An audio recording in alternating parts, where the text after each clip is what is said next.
మోడీ సార్కు అస్సలు సిస్సలు పోటీదారుడు వచ్చిండిగా.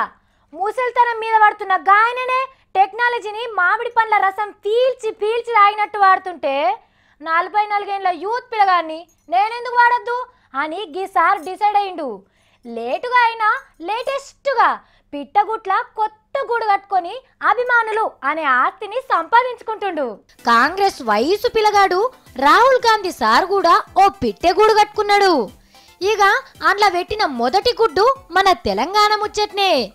ఈ మంగళారం సంధి తెలంగాణలో సారు నడవబోయే తొవ్వ గురించి రాసిండు. ఆదిలాబాద్ జిల్లా వడ్యాల అనే ఊళ్ళ నడక సురువు చేసి 5 ఊర్ల రైతులను ఓదార్చుకుంటా 15 కిలోమీటర్లు నడుస్తా అని గిట్ల రాసిండు ఈ బుడ్డగాంధీ.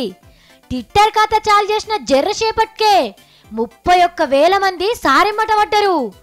సారు హుషార్ గోలేసుకొని ఉన్నాడు కాబట్టి ఇక అదే ఊపుతోని ఉరికితే జల్దిగానే మోడీ సార్ని దాటే కోపు కొడుతున్నది అంటున్నారు చెయ్యి గుర్తోళ్ళు.